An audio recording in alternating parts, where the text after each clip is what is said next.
The wind whistled through the tall grass of early America. The year was 1804, and in a small wooden cabin in Richmond, Virginia, a child named James Felix Bridger took his first breath.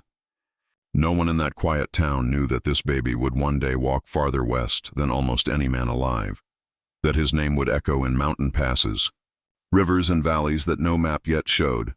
Jim Bridger was born into a poor but hard-working family. His father was a surveyor and an innkeeper, and his mother kept the family together through endless travel and uncertainty. In those days, the western lands were still a mystery. Blank spaces on the map filled only with stories of wild animals, fierce storms, and native tribes. When Jim was a young boy, his parents packed up and moved west toward St. Louis, Missouri. At that time, St. Louis was known as the gateway to the West. Traders, trappers, and dreamers crowded its muddy streets. Wagons rattled, blacksmiths hammered, and stories of the far-off Rocky Mountains filled every tavern. Jim listened to those stories with wide eyes. He heard about rivers that boiled, forests of stone, and mountains so high their peaks tore the sky. While most people were afraid of the wilderness, young Jim felt drawn to it, as if the wild was calling his name. But his childhood was not easy. When he was only 12 years old, both his parents died. Alone and without family, Jim was forced to grow up fast. He found work as a blacksmith's apprentice, learning to shape iron and fix wagons. He had no time for school. In fact, he never learned to read or write. But his real education came from the land itself. He learned how to track animals by the faintest print, how to tell direction by the wind, and how to survive off the earth. He became quick, silent, and strong, a true son of the frontier. By the time he turned 18, Jim Bridger was ready for something more. St. Louis was bursting with talk about a bold new expedition led by a man named William Henry Ashley. Ashley was forming a company of fur trappers, tough men who would travel up the Missouri River into lands no American had seen before. The newspaper ad said they needed enterprising young men to engage in the fur trade. Jim didn't hesitate. He sold what little he owned and joined the expedition. He would later say that when he left St. Louis, he never looked back. The year was 1822. The Missouri River twisted like a long brown snake through endless wilderness. Jim was now part of the group that history would remember as Ashley's 100. They were trappers, hunters and adventurers, names like Jedediah Smith, Hugh Glass, and Jim Beckworth, men who would become legends of the mountains. Their mission was simple but deadly: travel upstream, trap beavers, and trade their furs for profit. But nature had other plans. The journey was brutal. Mosquitoes swarmed by the millions. Food ran short. The current was so strong that boats overturned and men were swept away. Jim Bridger, barely more than a boy, faced death almost daily. But he didn't give up. He learned from the older trappers how to make snares, skin animals, and smoke meat for winter. He also began learning the languages of the native tribes, the Crow, the Shoshone, and the Blackfeet. His memory for landscapes and sounds was so sharp that men said he could find his way back to any spot he had ever visited, even years later. During one expedition, Jim met the legendary trapper Hugh Glass, the same man whose story would inspire the movie The Revenant. When Glass was attacked by a grizzly bear and left for dead, Bridger was one of the men ordered to stay behind with him. Jim was just 19, frightened, and surrounded by hostile territory. He and another trapper eventually left, believing Glass had died. Months later, when Glass somehow crawled back to life, he forgave the young Bridger, understanding that fear, not betrayal, had guided his decision. That moment haunted Jim for years, shaping the cautious, quiet man he would become. By 1824, Jim Bridger was no longer a boy. He had become one of the most skilled frontiersmen in Ashley's company. He could shoot straight, navigate by the stars, and read the land like a book. But his greatest discovery was still ahead. That spring, he followed the Bear River west, deep into unknown country. The river twisted through mountains and sagebrush until it reached a vast, glittering lake, silent, wide, and salty to the taste. Bridger thought he had reached the Pacific Ocean.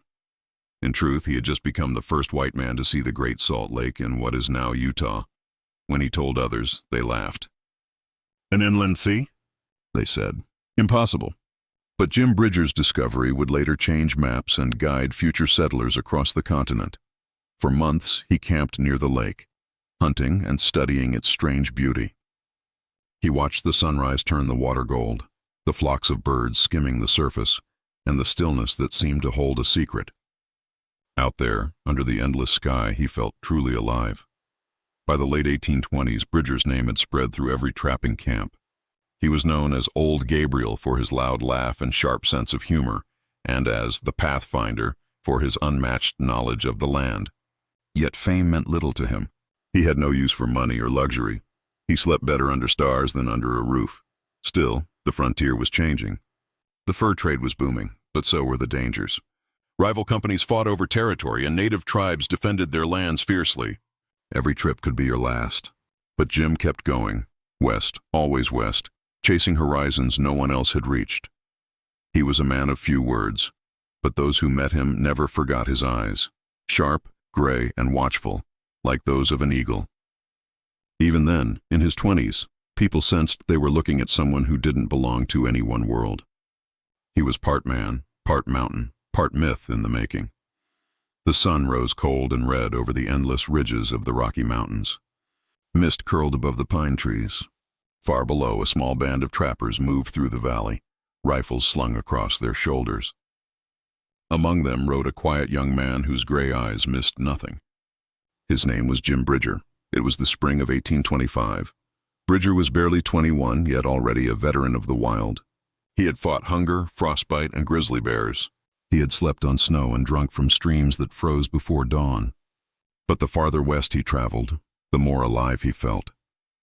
Out here there were no towns, no maps, no rules, only rivers and mountains that seemed to breathe. To most men, the frontier meant danger. To Jim Bridger, it meant freedom. The party moved along the Bear River, trapping beaver and trading with tribes they met along the way. The furs they carried would sell for fortunes back in St. Louis. But money was never what drove Bridger. He chased something else, the mystery of the land itself. One morning, the trappers followed the river until it emptied into a vast silver-blue lake. It shimmered under the sun like polished glass. The water was salty, bitter to the tongue. Bridger believed he had found an inland sea that connected to the Pacific Ocean. In truth, he had just discovered the Great Salt Lake, a place no white man had ever seen before. He stood on its shore for hours, listening to the whisper of wind across the flat water, feeling the strange pull of the unknown. When he returned to camp, the others laughed at his story.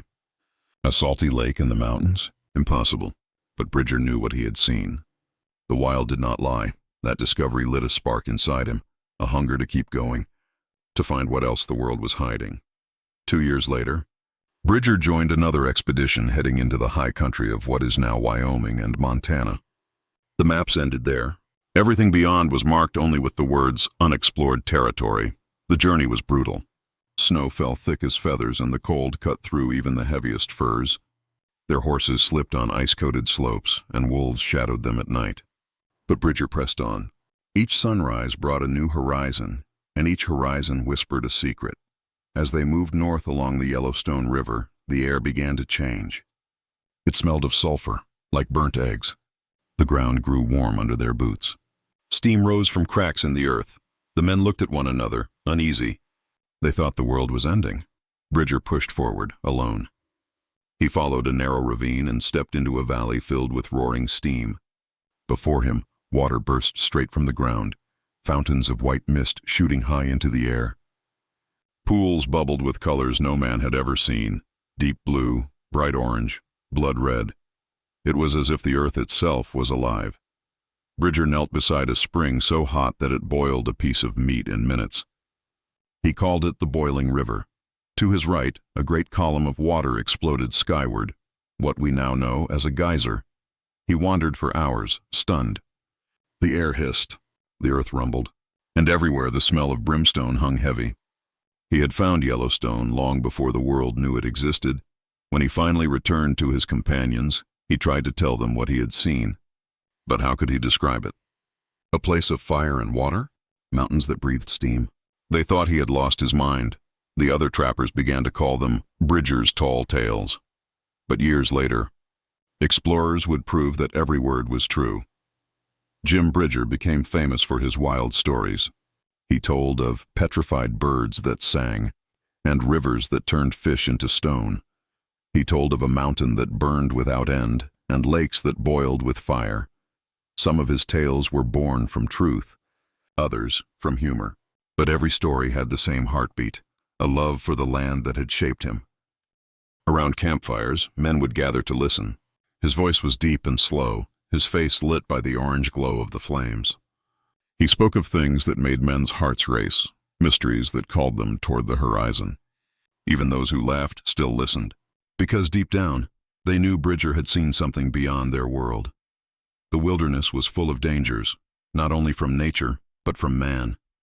Different tribes controlled different regions, and some saw the trappers as trespassers. Bridger respected the native peoples. He learned their languages, traded fairly, and sometimes married into their tribes. He called the Crow his friends and learned their ways of tracking and hunting. But peace was fragile. A misunderstanding could turn deadly. More than once, Bridger escaped ambushes by inches, using his sharp eyes and instincts to guide his men to safety. He learned to read danger in the flight of birds, in the silence of the forest, in the smell of smoke on the wind.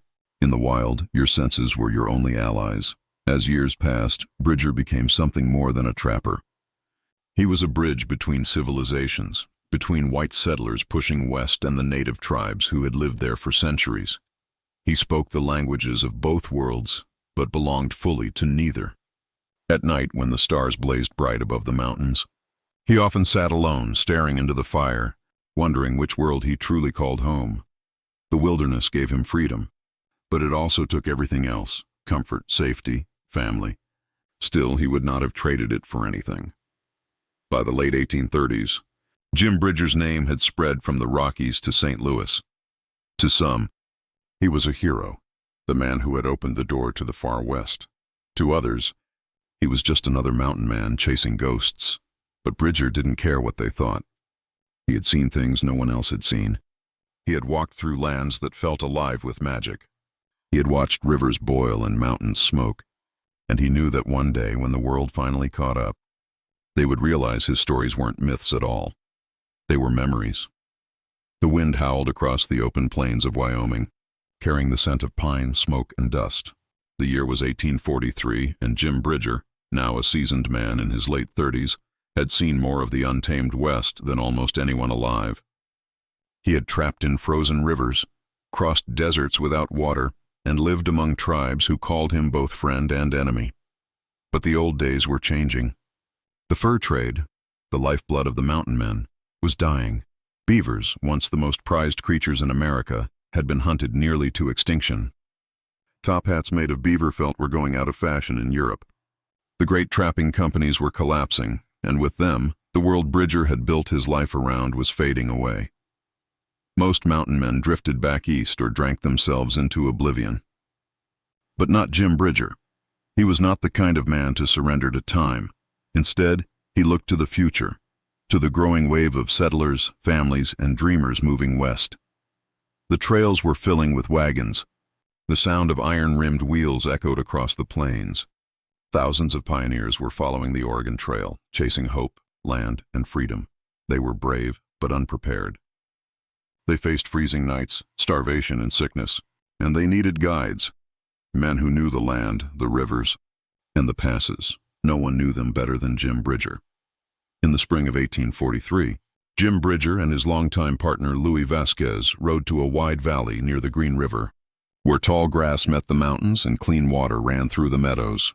There they built a trading post, a cluster of rough log buildings surrounded by a wooden stockade. They called it Fort Bridger. It wasn't a military fort. It was a beacon for travelers. Pioneers could rest, repair wagons, and trade supplies. Native tribes came to barter buffalo robes and horses. Trappers stopped by for whiskey and news from the east. Fort Bridger stood at a crossroads, halfway between the Missouri frontier and the valleys of Oregon and California. It quickly became one of the most important waypoints on the Oregon Trail, and later on the California Trail and the Mormon Trail. To some, it was the last breath of civilization before the wilderness. To others, it was the first sign of it. Jim Bridger ran the fort the same way he lived, rough but fair. He spoke several native languages and traded with nearly every tribe in the region. He treated his guests with respect, but demanded the same in return. Those who met him described him as tall and lean, with piercing gray eyes and a voice that carried like thunder. He could make men laugh around the fire, then silence a crowd with a single look. Many pioneers wrote later in their journals about the strange man at the fort, the one who told stories of boiling rivers and mountains that smoked. Some thought he was a liar. Others thought he was a prophet. As Fort Bridger grew, so did the number of settlers moving across the plains. They came in endless lines of wagons, mothers, fathers, and children, risking everything to reach a new world. They had never seen mountains before. They didn't know which rivers were safe to cross or where to find water. For many, Jim Bridger became their guide, their protector, and sometimes their savior. He would ride ahead of the wagon trains, finding safe routes through the mountains, warning of storms and leading them to fresh springs. His knowledge of the land saved countless lives. He told the settlers where to cross the rivers, how to find wild berries, and which valleys offered shelter from the wind. To some, he was a hero. To others, he was a mystery, a man who belonged to no one, yet helped everyone, but not everyone saw Jim Bridger as a friend. In 1847, a new wave of settlers arrived, the Mormon pioneers, led by Brigham Young. They were seeking a safe haven from persecution, and they chose the Salt Lake Valley, near the very waters Bridger had discovered years earlier. At first, Bridger traded with them, selling tools, powder, and livestock. But tensions grew quickly. The Mormons accused him of trading guns and ammunition to native tribes. Bridger denied it, but rumors spread like wildfire. By 1853, Mormon militia raided Fort Bridger. They seized his goods and drove him out. The fort that bore his name was taken from him, without a fight. For Jim Bridger, it was a deep wound. He had built it with his hands, his sweat, his years in the wilderness. Now it was gone. He rode away silently, looking back one last time at the fort he had built, knowing he would never again call it his. For a while, Bridger returned to the only life he truly knew, the open trail. He scouted for the U.S. Army and guided emigrant trains across new routes through the Rockies. He discovered Bridger Pass, a lower, safer crossing that later became part of the route for the Union Pacific Railroad. Even in his 50s, he could ride for days without rest, navigating by the stars. He never used a compass. He didn't need one. The land itself seemed to speak to him. At night, around the fire, soldiers and settlers would beg him for stories. He would smile, chew on his pipe, and begin softly. Once I saw a river that boiled like a kettle. His voice would rise and fall with the crackling flames, painting pictures of geysers, endless plains, and towering peaks. They called him a storyteller, a liar, a legend, sometimes all three. But deep down they knew the truth. Jim Bridger had lived a life most men could only imagine. He had walked through lands untouched by maps. He had seen a continent before it was carved by railroads and fences. He had stood alone against a wild world and survived. By the 1850s, civilization was catching up.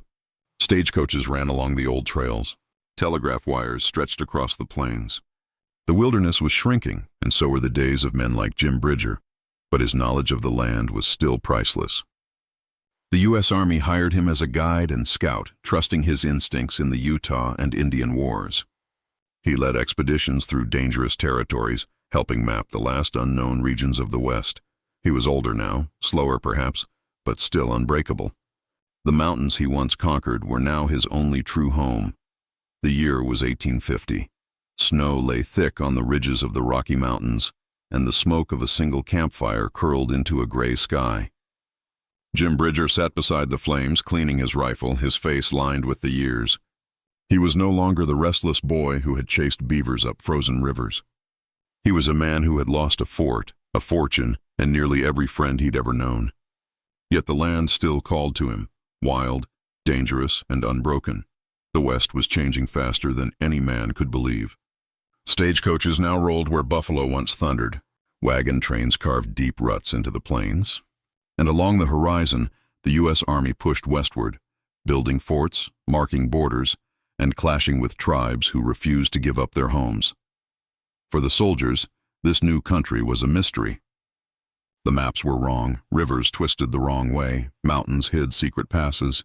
They needed a man who knew every canyon, every watering hole, every whisper of the wind. They needed Jim Bridger. In the early 1850s, Bridger was hired as a scout and guide for U.S. expeditions moving through the plains and mountain territories. He led surveyors, wagon masters, and generals across terrain no one else dared to cross. His mind was the map. He could ride through a blizzard and, without a compass, find his way by the smell of the pine or the feel of the soil beneath his horse's hooves. When clouds hid the stars, he watched how the wind bent the grass. To Bridger, the wilderness was alive. It spoke a language only he could understand. In 1857, trouble flared in the Utah Territory. The U.S. government sent an army under Colonel Albert Sidney Johnston to confront the Mormon settlers led by Brigham Young. The settlers feared invasion. The army feared rebellion. Caught between them was Jim Bridger, the man who had once traded peacefully with both sides. He knew every pass through the Wasatch Mountains, every hidden spring in the desert. The army asked him to guide them through that treacherous country. Winter came early. The soldiers marched through snow that swallowed horses to their bellies. Wagons broke apart on icy slopes, but Bridger led them on, slowly, carefully, never losing his way. When they finally reached the Salt Lake Valley, the conflict ended without a true battle. Bloodshed was avoided, thanks in part to Bridger's calm guidance. Still, he saw how the world was changing. The wilderness he loved was shrinking under boots, fences, and politics. Despite working for the army, Bridger never stopped respecting the Native Americans. He had lived among them for decades, married Native wives, and raised children who carried both worlds in their blood. He understood their anger and their grief. He spoke their languages and often tried to keep peace between soldiers and tribes. Many warriors who once fought white men would lower their weapons when they saw Bridger ride into camp. They called him Old Gabe, a name spoken with both respect and sorrow.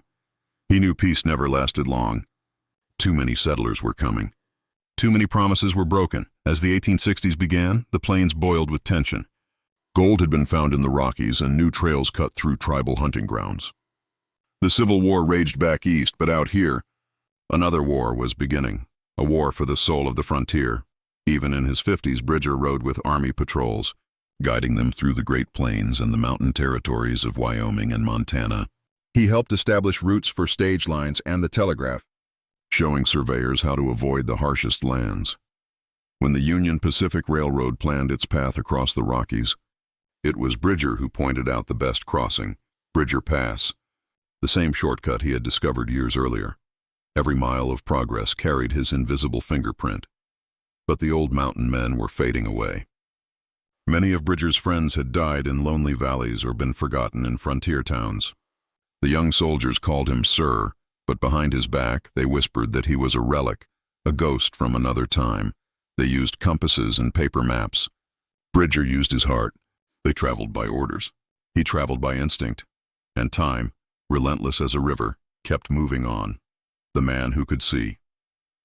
Without eyes, years of snow glare, smoke, and wind slowly stole Bridger's eyesight. By the late 1860s, his vision began to fail.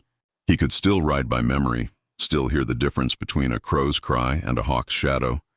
But the world was turning dark, even blind. He guided troops and hunters through familiar country, tracing every ridge in his mind. He joked that he didn't need eyes. He'd already seen it all. But in quiet moments, alone by the fire, he would reach out and touch the dirt beneath him, as if feeling for the world he once knew. The land had given him everything, and now it was slipping away. By 1868, Bridger finally laid down his rifle. He moved back east to a small farm near Westport, Missouri, not far from modern-day Kansas City.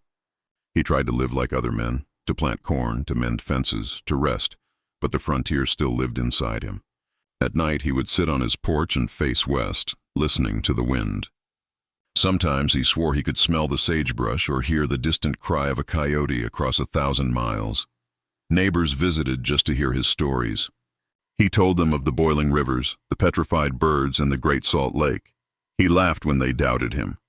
"Wait 100 years, he'd say. Then you'll see I wasn't lying." The younger generation called him a storyteller. But those who truly listened heard something more, a warning, a farewell. Bridger's tales were not just entertainment. They were memories of a world that was vanishing before their eyes. He had seen the wilderness before fences, before railroads, before cities. He had seen buffalo by the tens of thousands, rivers untouched by bridges, and skies so wide they made a man feel small.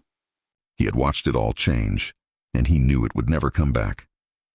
The sun was setting over Missouri. Long shadows stretched across the fields, and an old man sat on his porch listening to the wind. His hair had turned white as frost. His hands were rough and scarred, and his eyes, once sharp as a hawk's, could no longer see the horizon. But in his mind, he still rode through the mountains, still heard the rush of wild rivers, still smelled the smoke of a distant campfire. That old man was Jim Bridger, the mountain man, the explorer, the guide. He had crossed more miles than any man of his time. He had discovered lakes, mountains, and valleys before they had names. And now, as the world grew quiet around him, he was left with nothing but his memories. By 1868, Bridger had finally retired from life on the trail. His sight had nearly gone. Years of snow glare and campfire smoke had taken their toll. He settled on a small farm near Westport, Missouri, not far from the frontier town that would one day become Kansas City. He had tried to live among civilization before, but this time it was different. The wilderness he loved was no longer there. The railroads had reached the mountains. Telegraph wires ran where once only buffalo had roamed. Forts had become towns. Trails had become roads. The world he helped map had moved on without him. Every evening, Bridger would sit quietly on his porch, pipe in hand, listening to the sounds of a world he barely recognized. He could hear the laughter of children, the clatter of wagons, the hammering of blacksmiths, the sounds of progress. But to him those sounds were strange. He missed the songs of coyotes, the creak of saddles, and the whisper of pine trees in the wind. Neighbors often came to visit. They knew the stories, the tall tales about boiling rivers, glass mountains, and the lake of salt. They wanted to hear them from the man himself. Bridger would smile, nod, and begin in his deep, steady voice. I once saw a mountain that smoked like a giant's pipe, and a spring that boiled meat without fire. Some laughed, some listened wide-eyed, and others shook their heads. To many, he was just an old man telling impossible stories. But those who knew the truth, the soldiers, the trappers, the explorers, they understood. Jim Bridger wasn't making things up. He was remembering. Bridger had married 3 times, all to native women. His wives were of the Flathead and Ute tribes, and from those unions came several children. He loved them deeply, though his life on the move often kept him far from home. Tragedy followed him like a shadow. 2 of his wives died young, and 1 was killed in a tribal raid. Some of his children were lost to sickness, while others grew up caught between 2 worlds, never fully accepted by either the settlers or their mothers' tribes. In his later years, Bridger longed to see his surviving children, but distance and time had scattered them. Still, he kept their names alive in his heart. When visitors asked if he ever missed the mountains, he would smile faintly and say, I miss my girls more than I miss the peaks. By the 1870s, the age of the mountain men was over. The wild frontier, once ruled by trappers and scouts, was now a land of farms, railways, and telegraph poles. Jim Bridger watched from afar as towns sprang up across places he had once roamed freely. He heard about settlers building homes in valleys where he had once hunted elk. He heard that Fort Bridger, the post he had built with his bare hands, was now under the control of the U.S. Army. He chuckled softly when someone told him that explorers were still discovering Yellowstone, a land he had described decades earlier and been mocked for. Now it was a national park, and the world finally believed his stories of boiling rivers and spouting geysers. But Jim Bridger didn't need the world's approval. He already knew what he had seen. By 1875, Bridger was completely blind. Yet even in darkness, he remained fiercely independent. He could still walk his land by memory, counting his steps from porch to fence. He could still tell which way the wind was blowing by how the smoke from his pipe drifted. Neighbors often offered to help him, but he refused. He'd say, "Ain't no use helping a man who's been alone his whole life." But there were moments, in the quiet of the evening, when he would sit alone and whisper to himself, "Lord, I hope there's mountains where I'm going." As the years passed, fewer and fewer visitors came. The men he'd ridden with were gone. Smith, Beckworth, Carson, all buried beneath the same soil they once conquered. The wilderness they'd loved was fading fast, yet to the very end, Bridger's mind remained sharp. He could recall every river bend, every mountain pass, every tribe, and every battle. If someone asked for directions to a place 1,000 miles away, he could still describe it perfectly, as if he were standing there. In 1881, his health began to fail. At 77 years old, Jim Bridger had outlived nearly everyone from his generation. On July 17th, in the soft warmth of a Missouri summer, he lay down for the last time. No doctor, no priest, no fanfare, just the rustle of the wind and the hum of cicadas. The man who had once walked through fire and ice simply closed his eyes and went home. Years later, settlers and historians would piece together the truth of his life. They would realize that Jim Bridger wasn't just a trapper or a scout. He was a bridge between two worlds, the old wilderness and the new civilization. He had helped map the continent, opened routes that became highways, and guided armies and pioneers safely across deadly lands. Fort Bridger still stands today, its weathered logs a reminder of the man who built it. Mountains, passes, and valleys bear his name: Bridger Pass, Bridger Range, Bridger Teton Forest. Even now, they whisper his legacy every time the wind blows across their peaks. The campfire crackles. The wind hums through the tall pines. Somewhere in the dark, a voice begins to speak, low and steady. Ever heard of Jim Bridger? The story spreads like smoke. From the Missouri plains to the snowy peaks of Wyoming, from taverns to army forts, the name Jim Bridger becomes more than a memory. It becomes a legend. When Jim Bridger died in 1881, there were no headlines, no grand funerals, no speeches. The newspapers barely mentioned his passing. To most Americans, the world had already moved on. The frontier was closing, the railroads were humming, and the age of mountain men had faded into dust. But legends don't die, they sleep. And sometimes they wake when the world needs them most. Years after his death, stories about Bridger began to rise again. Cowboys, soldiers, and settlers told tales of the man who had seen more of the West than anyone alive. Some stories were true, some were twisted, and some were too wild to believe. But they all shared one truth. Jim Bridger was larger than life. Even while he lived, Bridger was known for his stories. Around the fire, his voice would drop to a whisper as he spoke of rivers that boiled, mountains that burned, and forests turned to stone. He'd tell of a place where birds were frozen in mid-song, and of lakes so clear you could see fish swimming upside down beneath the surface. Men would laugh, calling him a liar. But years later, explorers confirmed his words. The geysers of Yellowstone, the petrified forest, the Great Salt Lake, all real, all seen first by the man they doubted.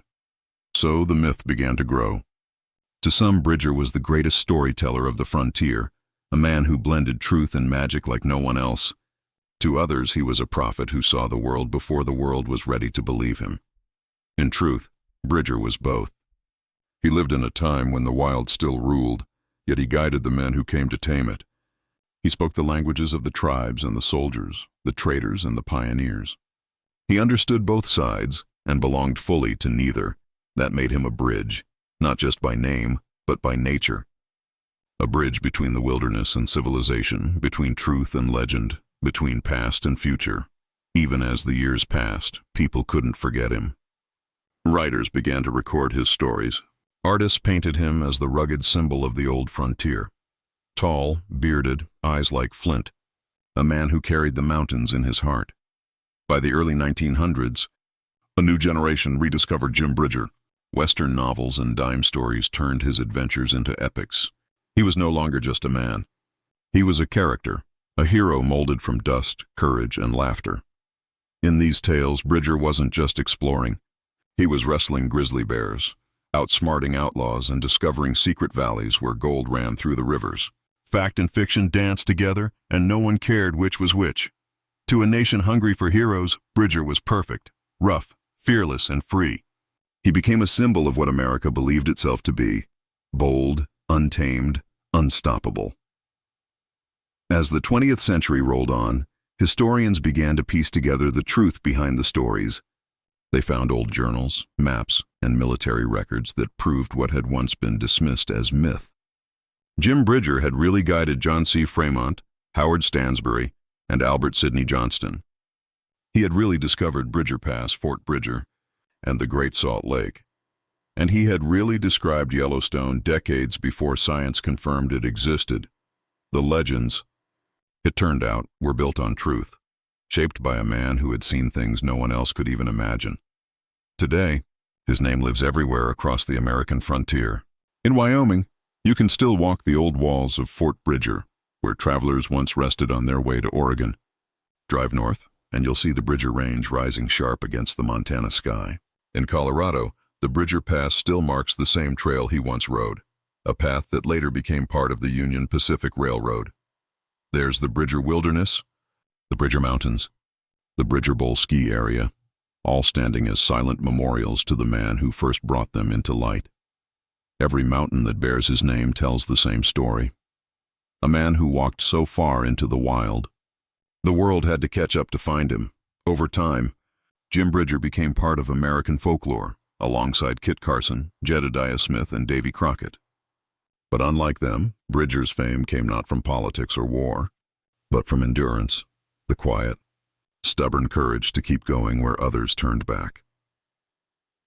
Modern writers call him the Pathfinder of the Rockies. Historians call him the memory of the mountains, but to the storytellers, the ones who sit by a campfire and let the past breathe again, he's something even greater. The last true mountain man. If Jim Bridger were alive today, he'd probably laugh at all the fuss. He never cared for fame. He never chased glory. All he wanted was to follow the horizon, to find what lay beyond the next river, the next ridge, the next unknown. He once said, "I've seen more of this world than any man livin', and I've lived to see the wilderness turn into states." That quote became his epitaph, carved on the stone above his grave at Mount Washington Cemetery in Independence, Missouri. A final reminder that even in death, he was still watching over the land he loved. The wind that once carried Jim Bridger across the wild frontier was silent now. But behind the legend, the mountain man, the explorer, the scout, there was another story, a quieter story, a human story. The story of a man who gave everything to the wilderness and lost nearly everything in return. To most who met him, Jim Bridger was a figure of awe. Tall, strong, and sharp-eyed, with a voice rough as gravel and a wit that could slice through tension like a knife. He was the man who could find a path through the Rockies when no one else could. But behind the laugh, behind the stories of adventure and discovery, was a deep solitude that no map could show.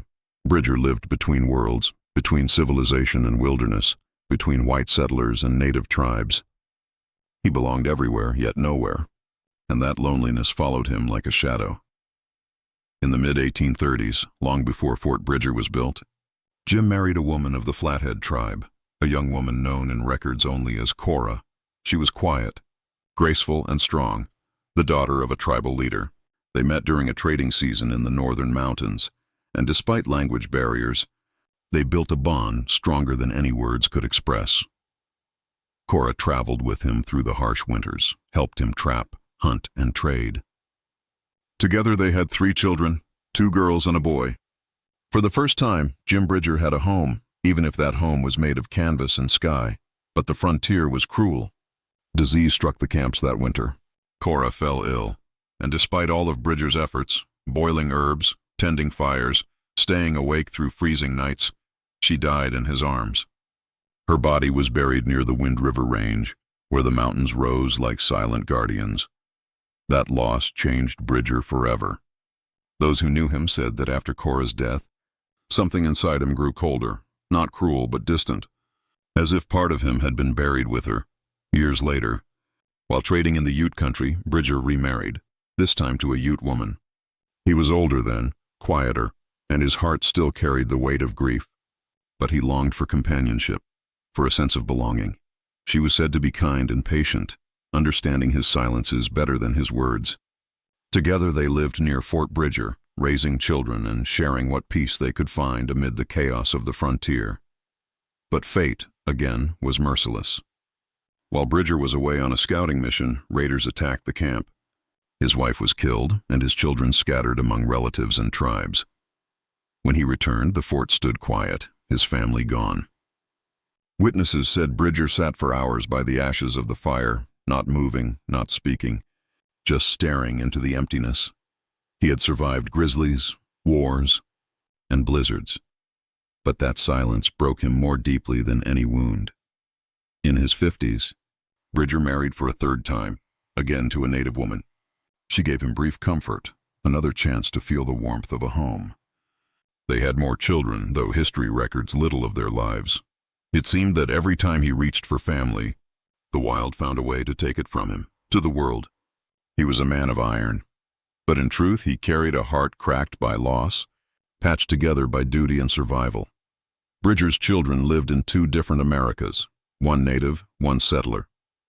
They carried the blood of both worlds, but were accepted by neither. Some grew up in native camps. Others were sent east for schooling.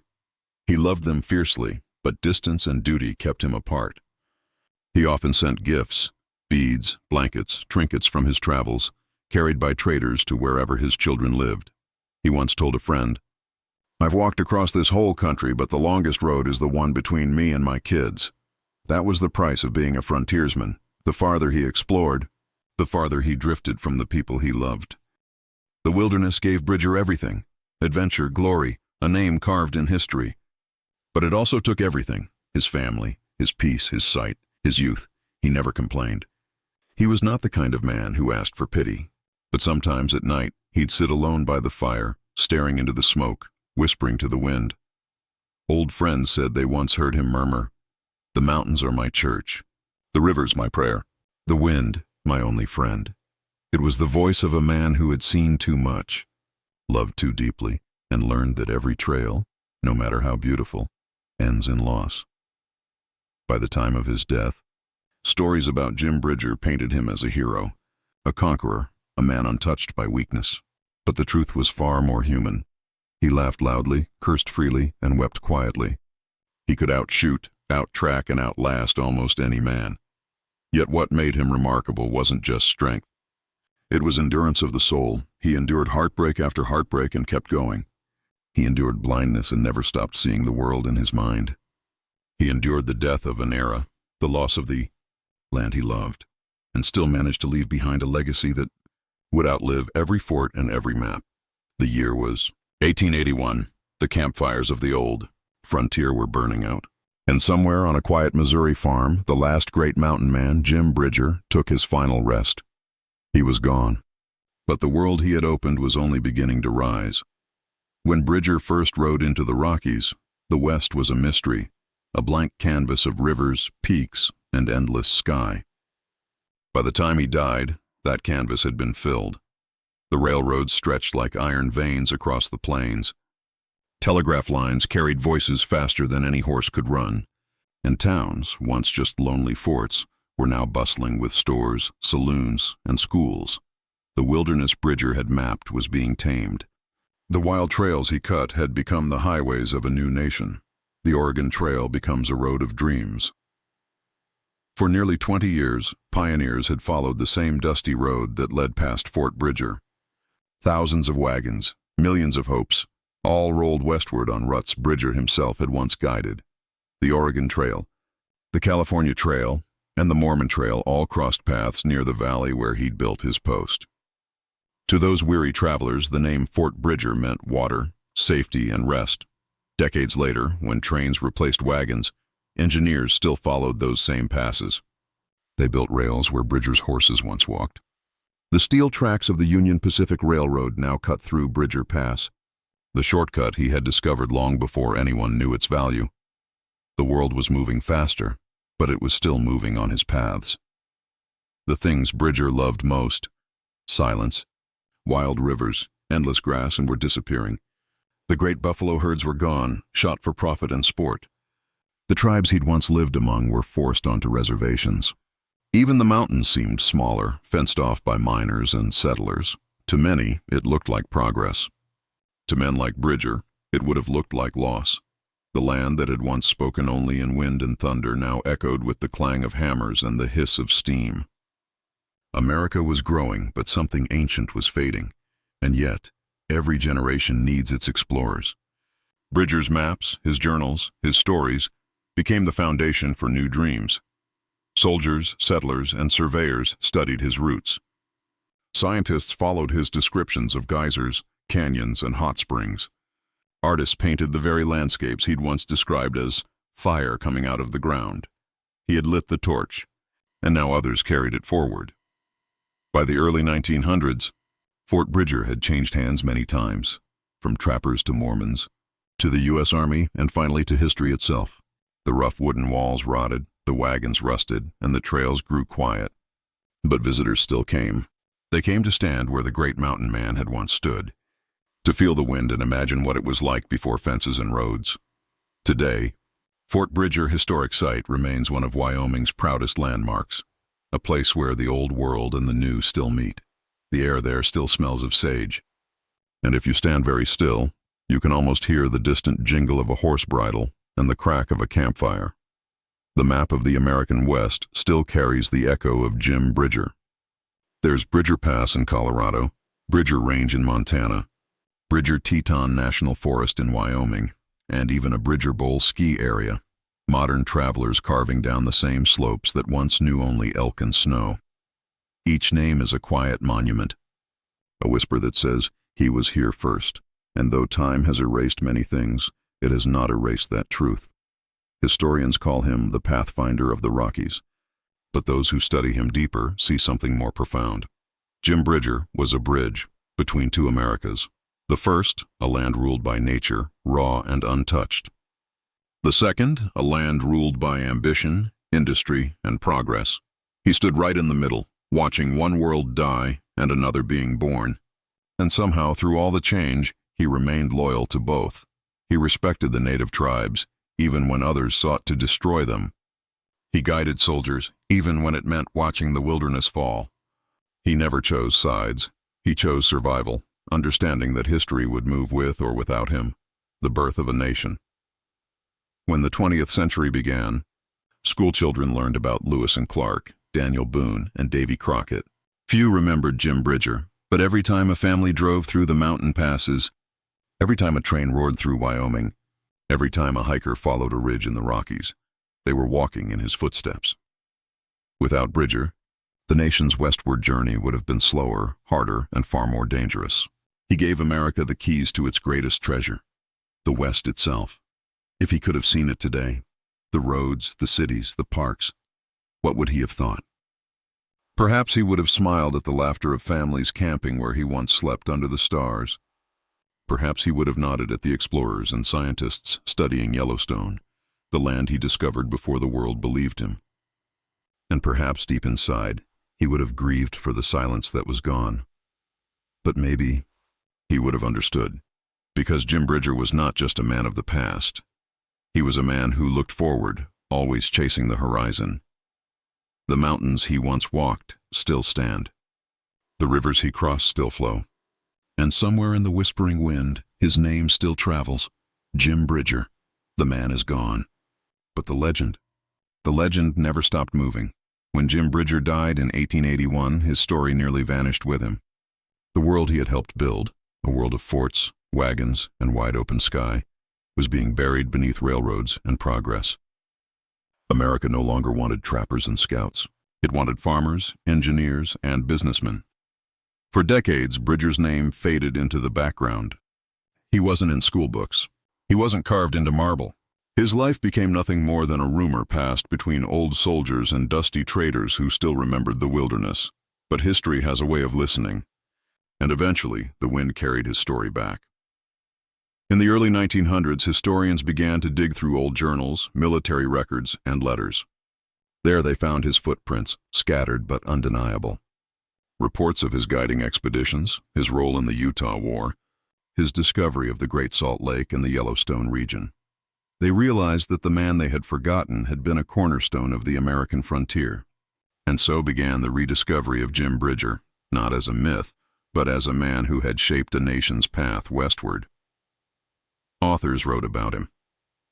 Historians called him the greatest pathfinder since Lewis and Clark. And for the first time, the world began to understand the depth of his contribution.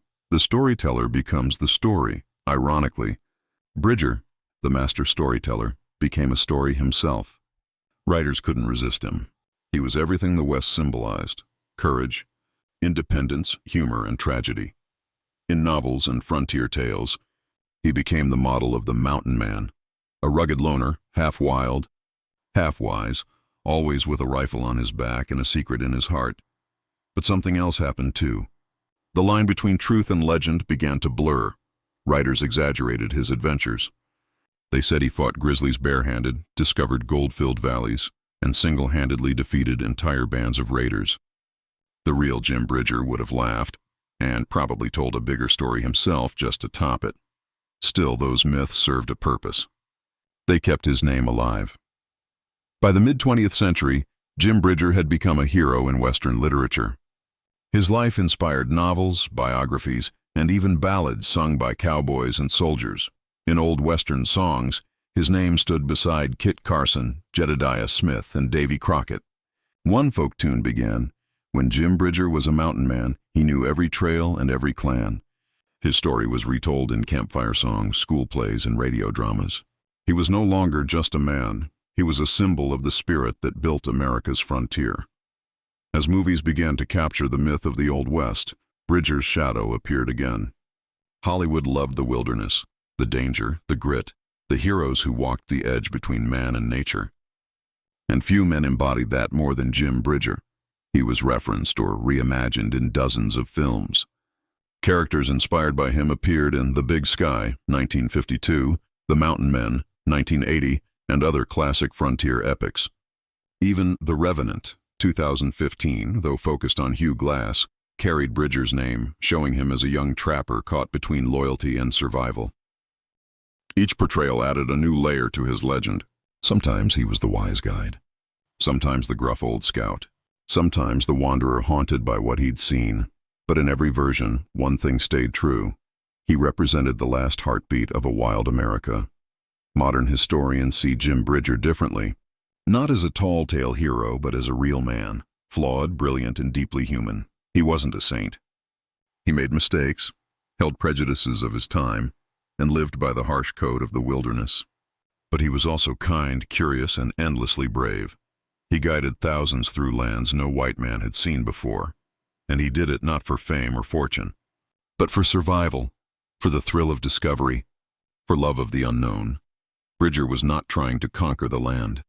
He was trying to understand it. And in that way, he was more explorer than conqueror, more listener than invader.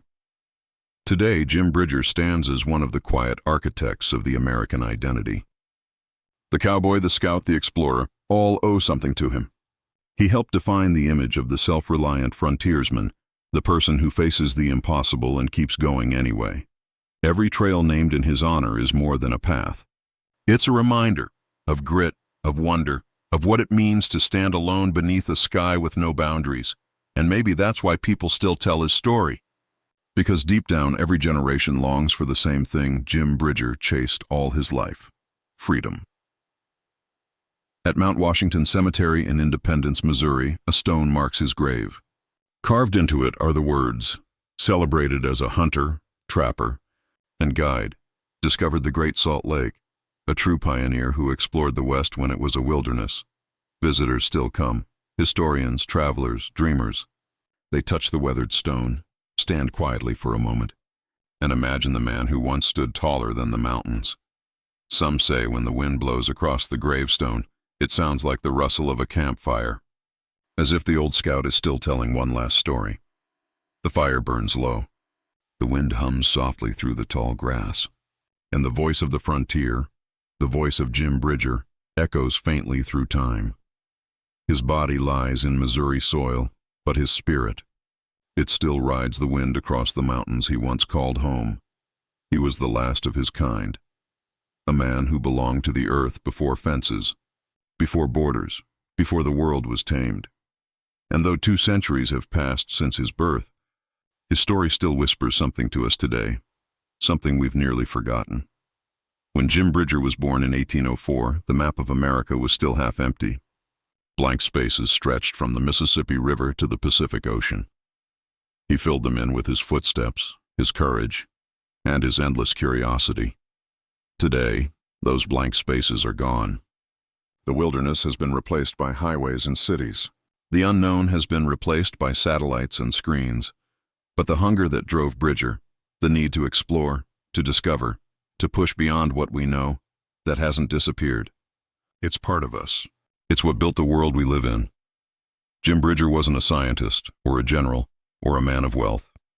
He couldn't read or write, yet he mapped the future with nothing but instinct, memory, and heart. He reminds us that exploration isn't about maps. It's about mindset. It's about daring to walk into the unknown when everyone else stays behind. When others called him a liar, he kept telling his stories. When they doubted his discoveries, he kept going. When the world changed around him, he adapted, survived, and kept moving forward. He teaches us that courage isn't loud. Sometimes it's just taking one more step when the trail ends. But Bridger's life also carried a warning, that every frontier comes with a price. For every mile he conquered, something was lost. The untouched land, the freedom of the wild. The balance between man and nature, he saw it happen. The buffalo herds vanish, the tribes driven from their homes, the forests cut down for progress. And though he worked for the army, guided settlers, and watched towns rise, part of him mourned what was being destroyed. That's why his story matters today more than ever. Because our frontiers are different now, digital, scientific, cosmic, but the choices remain the same. Will we explore with respect, or will we conquer until there's nothing left to discover? Jim Bridger stood between two worlds, the untamed wilderness and the birth of modern America. He didn't just cross that line, he became it. In his lifetime, he spoke to native chiefs and army generals, trappers and scientists, children and wanderers. He was the interpreter, the messenger, the bridge between old and new. That's what made him timeless. He wasn't just a frontiersman, he was a translator of worlds, and even now, his story translates for ours. It reminds us that progress means nothing if we forget where we came from, the dirt, the rivers, the silence, and the stars. What can we learn from a man like Jim Bridger? A man who had nothing, wanted nothing, and yet gave us everything? He teaches curiosity, to question what we think we know.